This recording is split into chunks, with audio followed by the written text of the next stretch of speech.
আজকে আমাদের পুকুর থেকে ধরেছে জ্যান্ত জ্যান্ত মোরলা মাছ। আর এই মোরলা মাছ বাজারে কিন্তু বিশাল দামে বিক্রি হয়, মিনিমাম 30 থেকে 35 টাকার শ দরে। আজকের এই মোরলা মাছের একটা দুর্দান্ত রেসিপি করব।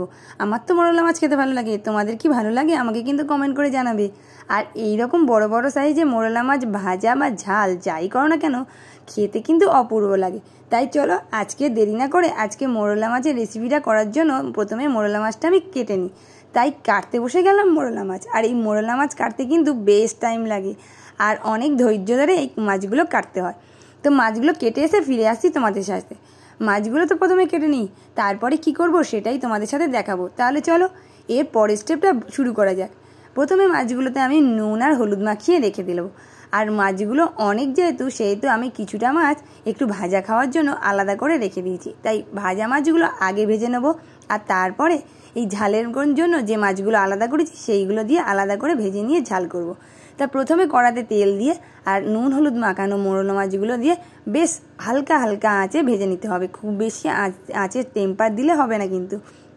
আর এই মোরলা মাছটা কিন্তু একটু নরম পাকে ভাজতে হবে, কারণ মোরলা মাছ বেশি শক্ত হয়ে গেলে যে কোনো মাছই বেশি ভালো লাগে না। তাই একটু নরম পাকে মাছগুলো রাখলে না কিন্তু খেতে এবং এর টেস্টটাও কিন্তু দুর্দান্ত লাগে। মাছগুলো ভাজার পর সেই কড়াতে তেলের মধ্যে দিয়ে দিলাম শুকনো লঙ্কা ফোড়ন, আর এদিকে পেঁয়াজ, কাঁচা পেঁয়াজ আর শুকনো লঙ্কা খুব ভালো করে একটা ভেজে নেবো। আর পেঁয়াজের রং যতক্ষণ না বাদামি চলে আসছে ততক্ষণ ধরে কিন্তু পেঁয়াজটা ভাজতে হবে। আর পেঁয়াজটা ভাজা হয়ে গেলে এরপরে কিন্তু একে একে মশলা দিয়ে দিতে হবে। সেগুলো কিন্তু খুব বেশি মশলা নয়, একেবারে ঘরোয়া মশলা। প্রথমে হলুদ গুঁড়ো দিলাম, তারপরে হলুদ গুঁড়ো দেওয়ার পরে সঙ্গে দিয়ে দেবো একটু লঙ্কা গুঁড়ো। এখানে আমি নর্মাল একটু ঝাল লঙ্কা দিয়েছি, তার সাথে একটু কাশ্মীরি লঙ্কা মিক্সড করে দিয়েছি।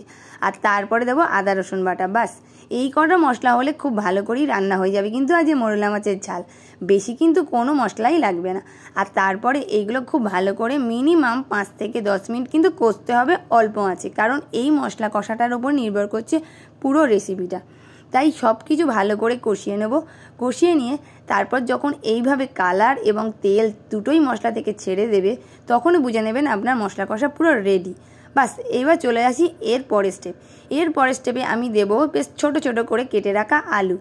এই ঝালটাতে আমি একটু আলু দিয়ে বানাচ্ছি, কিন্তু একবার হলেও এই রকম বানিয়ে খেতে পারেন। আর আলুগুলো ঠিক এই রকমভাবে ছোট ছোট স্লাইস করে কেটে নিয়েছি। আর এই আলুর সাথে আমি মশলাগুলো খুব ভালো করে মিশিয়ে নেবো। আর সাথে দিলাম 2টো চেরা কাঁচা লঙ্কা। এটা অপশনাল, আপনারা ঝাল যেমন খাবেন তেমনই গুঁড়ো লঙ্কা বা কাঁচা লঙ্কা দুটোই মিক্সড করতে পারেন। এগুলো সব একসঙ্গে মিশিয়ে নিয়ে ভালো করে কষিয়ে নেওয়ার পরে এরপরে দিয়ে দেবো লবণ। এখানে স্বাদ মতন লবণ দেবো। আপনারা আপনাদের যতটা পরিমাণ এই ঝালটা বানাবেন সেই অনুযায়ী সমস্ত মশলার ইনগ্রিডিয়েন্টসগুলো দিয়ে দেবেন। সব কিছু মেশানোর পরে এখানে এমনি গরম জলও দিতে পারেন। আমি এখানে কিন্তু প্লেন রুম টেম্পারেচারের জলই ইউজ করেছি। তাই এইগুলো এবার জল দিয়ে খানিকটা পরিমাণ সিদ্ধ করে নিতে হবে আলুগুলো। আর এখানে জলটা কিন্তু বেশি দিলে হবে না, আমি এখানে 1 বাটি জল দিয়েছি। এবার জলটা দেওয়ার পরে খুব ভালো করে মিশিয়ে নিয়ে কিছুক্ষণ সিদ্ধ করার জন্য রেখে দেবো, যতক্ষণ না আলুগুলো সিদ্ধ হচ্ছে। আমি এটা ঢাকা দিয়ে সিদ্ধ করে নিয়েছি। ঢাকা খুলে সিদ্ধ হয়েছে কিনা একবার চেক করে নেবো যে আলুগুলো কতটা সিদ্ধ হয়েছে।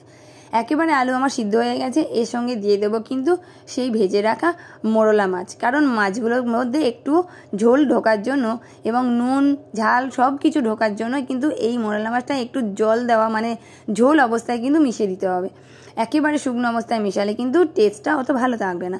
তাই জন্য আমি এটা মিশিয়ে দিলাম এবং হালকা আছে এটা কন্টিনিউয়াসলি ফোটাতে হবে। আর এরপরে নামানোর ঠিক আগে আমার পরিমাণ মতন মানে গ্রেভিটা থাকবে সেই অনুযায়ী রেখে আমি কিন্তু এখানে গরম মশলা অ্যাড করে দিলাম। গরম মশলা দেওয়ার পর জাস্ট 2 থেকে 3 মিনিট এটা জাস্ট ফুটতে দিতে হবে, যাতে গরম মশলাটা সমস্ত সবজি এবং মাছের মধ্যে মিশে যায়। একেবারে গ্রেভিটা ঘন ঘন চলে এসছে, দেখুন দেখতে কতটা ভালো লাগছে না, দেখেই খেতে কিন্তু ইচ্ছা করবে। আপনারাও বলছি একবার এইভাবেই মোরলা মাছের ঝাল বানিয়ে খাবেন। আর অসাধারণ কেমন লাগলো আপনারা অবশ্যই কমেন্ট করে জানাবেন। আর যারা ফেসবুক থেকে দেখছেন একটা ফলো করে দেবেন, আর ইউটিউব হলে একটা সাবস্ক্রাইব করে দেবেন।